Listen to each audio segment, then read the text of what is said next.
So this is going to be my final update to the 100 square inch racket tier list for 2025. I've got some updates because a surprising amount of 100 square inch rackets came out since my last tier list back in June, and I feel like they needed to be added before we close out this year. So I'm gonna do that. I'm gonna make a few adjustments to my general order in this tier list and a reminder of the formatting. C tier is our baseline. These are average rackets. They are solid rackets. They're not bad. Just because something is in C does not mean it is a bad frame. B tier is above average. One or two attributes about that frame makes it stand out a little bit from the pack, but it doesn't really shine and make you remember it at the end of the day.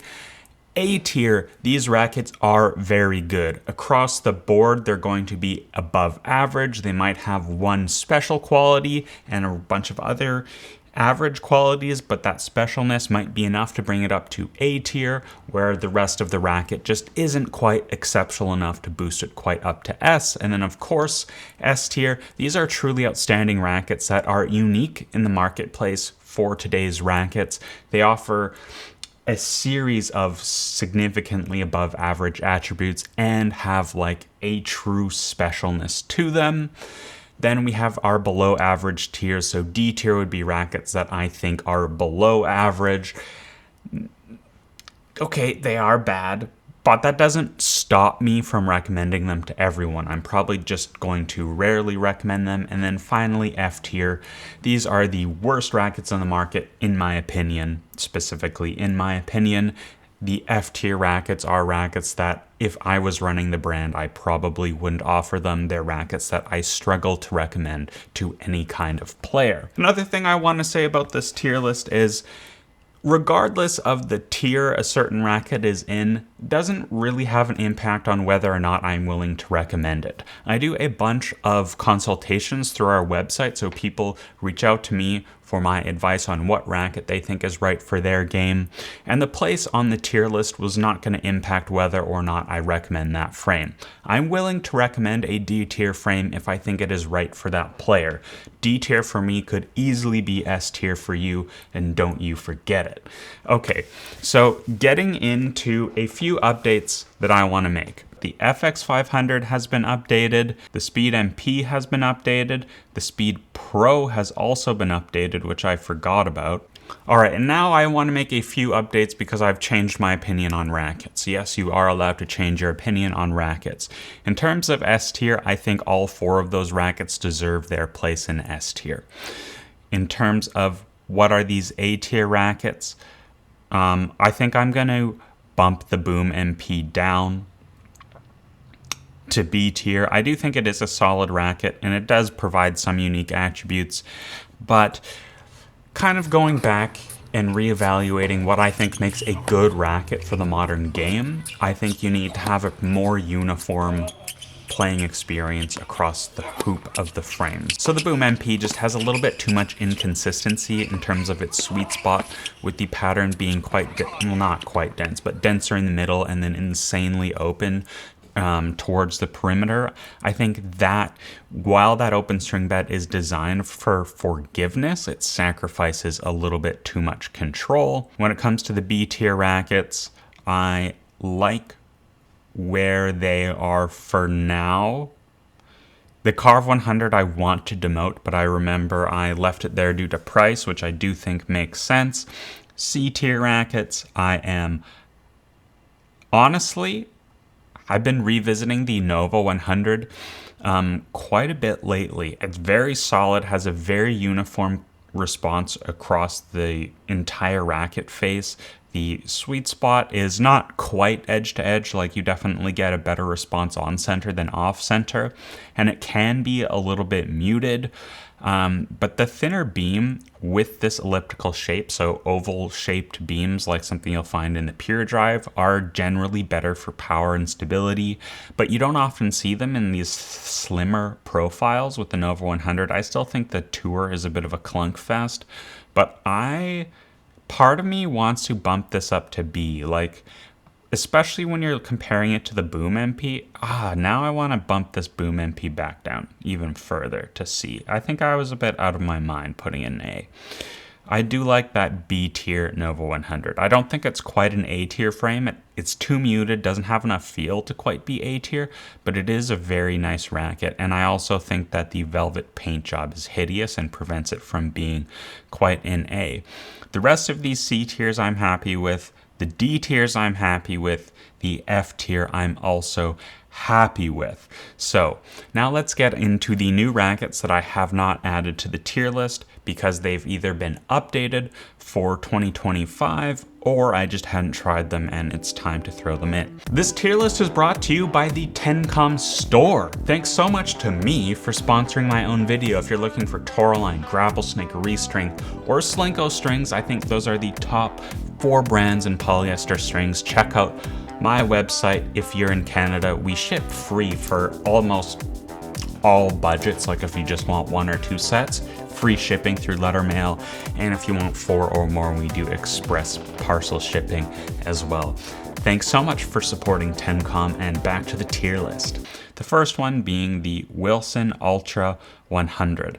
Now, I think Luca from Rackets and Runners has a pretty good take on the Ultra 100 in that it kind of defeats the entire purpose of the Wilson Clash because it is now quite comfortable. You get a very, very clashy feel.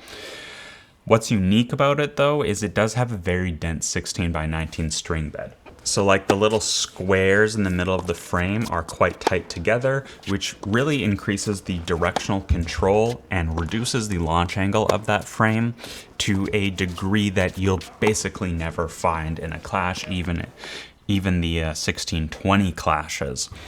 That said, I generally find this racket to be a little bit hard to recommend. Yes, it's nice for those who really, really need something comfortable, but for a lot of those players, I think the VCore 100 is a little bit of a better option because it's muted, it's comfortable, it's a spin monster. Even though that string bed is incredibly open towards the tip, it is still, I think, decently predictable.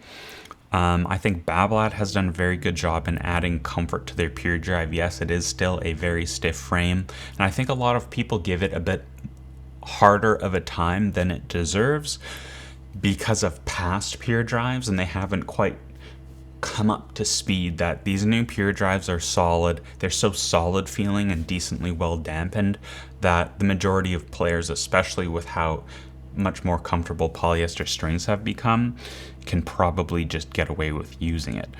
I think the weirdness of the flex profile reduces a lot of the control that you get from that 16x19 pattern, and no, it's not that bad. It's a C tier racket. The flex profile is weird, but the all-around playability is strong. You can find a lot of spin. The control is good. It encourages you to swing fast. It's not super easy to recommend. The one player that I think it is perfect for is the player who has the Clash. They either developed their technique using a Clash or learned tennis on a Clash or whatever, and they need something that's going to stand up to pace a little bit better, a firmer flex, a more control-oriented string bed. That is the exact person I think the Ultra 100 is perfect for, but I don't see myself finding a common recommendation for the Ultra 100 for another type of player. Next up, we've got the Fury Arma Pro V2. Now this is a 101 square inch racket, but I need to put it in some tier list, and I think this is closest. There's just not a ton of compelling oversized options in today's market, and 101 is like hardly an oversized option. The feel on the Arma Pro V2 is among simply the best in the 100 square inch class. It's a box beam frame, but that box beam is tremendously thick, especially in the throat, so you actually get pretty easy power, solid stability. If I have one knock on the Arma Pro V2, it's that the string bed is a little bit too open, and I think the launch angle is higher than people who are looking for a box beam frame would want. For that reason, I think it is like clearly flawed and not going to jive with a lot of people who are looking for a box beam frame, so it can't quite be S. But I think it is definitely worth recommending. I think this is the absolute gem of Fury's line. I think it swings way faster, way cleaner than the 98 square inch version of this racket. and you really don't lose out on a ton of feel.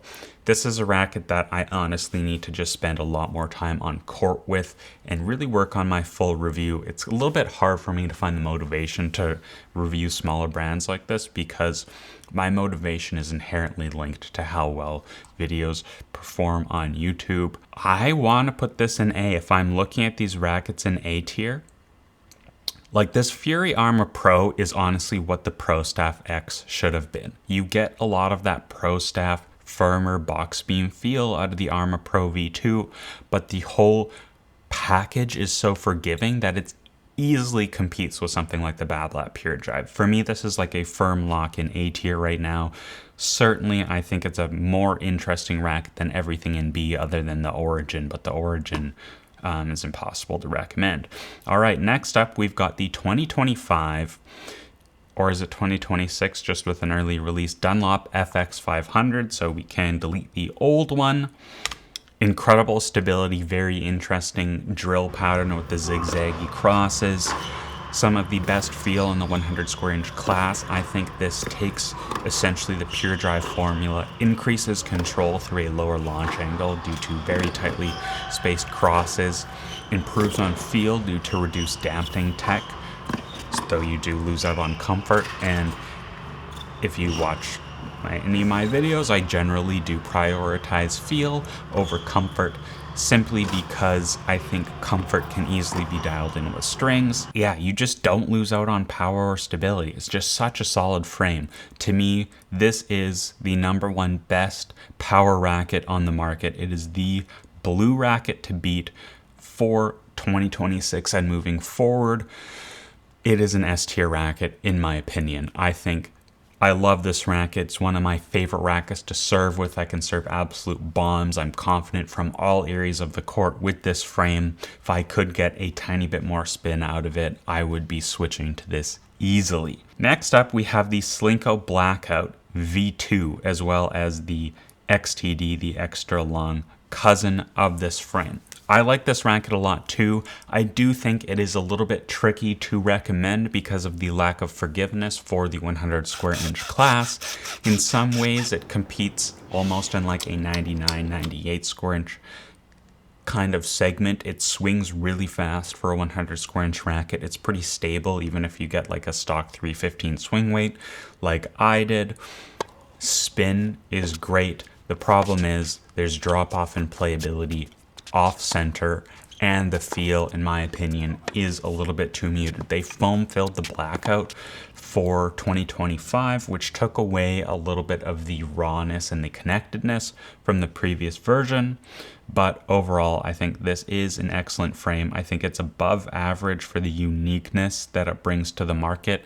It competes very closely with something like the Nova 100. Similar, solid, more muted feel. The Blackout V2, I think you can access a little bit more spin with. It's firmly above this C tier average class. It is a solid frame.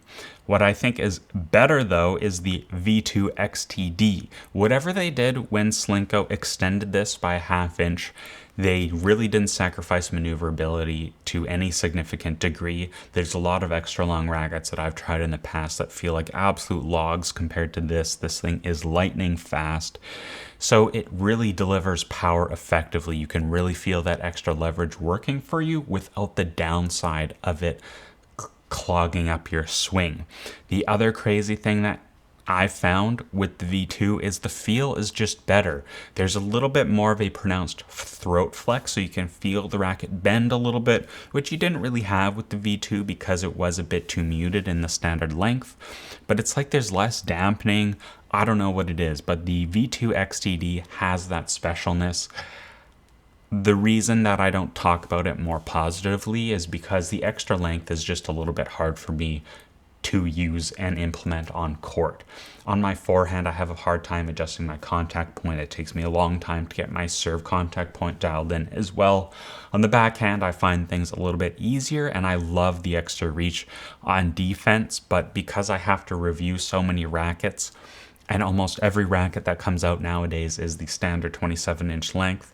It's just really not worth me investing the time to switch to something that's going to kind of make it impossible to properly review other rackets in the future. Now the last one is the Head Speed MP 2025 Legend. I don't know exactly what we're going to call this frame going forward, if we're going to call it the 2025 Speed MP or the 2026 Speed MP, since the final so-called normal paint job won't be out till next year in 2026, despite the technology being updated in 2025. I think it's just like your everyman's racket, right? It does everything pretty well. I think they've done a good job in adding a little bit more feel back into the package after Auxetic 2.0 was just a little bit rubbery, a little bit too muted. The current one does still have that rubbery Auxetic feel, but the bonus with it is the racket face. Like the upper part of the hoop is firmed up, so you get better stability on off-center shots. The string bed, I think, is more consistent. You still do get a little bit of grabbiness from the string beds. Like, if you love a long dwell time, the Speed MP has a very long dwell time. And so I personally really like it with stiffer strings. Like, my favorite string to use with the Speed MP was RPM Blast, which is hilarious. It just gives it a little bit more of that boardy feel that I personally like, being someone who grew up using rackets from the 2010s, and it just does everything well. It's easy to recommend for someone who wants a fast swinging but slightly more forgiving option compared to other 98 square inch rackets, for example, but a little bit easier access to racket head speed compared to your standard thick beam 100s. I think this racket gets an unfairly bad rap for being sluggish and slow to swing. Like, if you compare it to other rackets that have high swing weights, it swings fast. Like, I think it is a speed, and I don't get why people complain that it's not a 22 millimeter beam with a low swing weight. Like, that kind of racket's just not going to hold up in the modern game. Like, look at the Gravity MP, for example. The Gravity MP is basically a speed like the Gravity line is basically, they just took old speed molds and kind of retooled them. The Gravity MP, 22 millimeter beam, 100 square inch head, swings fast, but it's unstable. The head warps like crazy. And I just don't see the Gravity MP or a theoretical 22 millimeter beam Speed MP selling that well, because people want forgiveness. At the end of the day, you go down to 22 millimeters, you're not going to get this forgiveness and this wow factor. You're going to get a boardy experience, because to get that stability, to get that power, they're going to have to stiffen it up like they did with the GT Speed MP, the last version of the 22 millimeter beam speeds. And when I worked in retail, those things sat on the shelves long after the 360 23 millimeter beams came out. The Speed Pro, on the other hand, was an incredible meh fest for me. I hit it a couple times with Luca. I don't have my own review unit, so I haven't spent a huge amount of time, so I don't want to be incredibly punishing, but I find it weird that the Speed Pro has a lower swing weight than the Speed MP. It feels like there's a lot more weight in the throat, so you don't get as much of a whippiness. It feels a little bit slower, swings more like the EZO 98, which I personally don't like. I wasn't getting under the ball as well. I feel like it was just a bit of a board, and you didn't get the power and stability from the 23 millimeter beam as much as I thought I should, especially given the higher static weight. I just hit a way better ball with the MP compared to the Pro, and this is someone who generally uses higher static weight frames as well, but for me, the Speed Pro just really wasn't it. It did not stand out in any meaningful way. I don't think you got if you need the tighter pattern, I think that makes a lot more sense to move to the 98 square inch class to get the control from the smaller head rather than from the tight pattern, because I honestly didn't think it was incredibly forgiving. That said, it was strung with RPM Blast as well, but even still, Blast and the Speed MP, you still get tons of zip. So that is my 100 square inch tier list going in and closing out the year of 2026. I think this has been really a great year for rackets. Most of the updates, I think, were noticeable improvements. Either, in my personal opinion, I thought they were better, or I can understand why they chose to make those improvements, addressing demands in the market. One example of that could be like the E-Zone 100. I'm not 100% sure if I'd like the newer one better than the previous version, but given that comfort was such a concern with those older E-Zones, I think the new one has completely alleviated that without sacrificing any power or stability. Looking at where I'd like this 100 square inch segment to go, I'm hoping that the FX500 is a little bit of a trendsetter in terms of giving us a little bit more of a connected feel back. We also saw that with the T-Fights, like the T-Fight 300, this 100 square inch version on this list, flies a little bit under the radar. It doesn't have the new beam design, so you don't really get a ton of extra forgiveness compared to the 98. But I'm seeing trends towards more forgiveness, and a couple 100 square inch rackets that I'm really looking forward to in 2026. The V-Core update I'm looking forward to. I suspect we will see Minilon in the V-Cores, so I'm not super excited about that because I don't really think these rackets need to be softer, but we'll see. Maybe they're going to do something like softness in the throat and increase the stiffness in the tip. That could be something I'm all about. And then, of course, the number one racket that I think I'm most excited for is the arrows to be updated. I sort of know what's coming, and I gotta tell you, I think everyone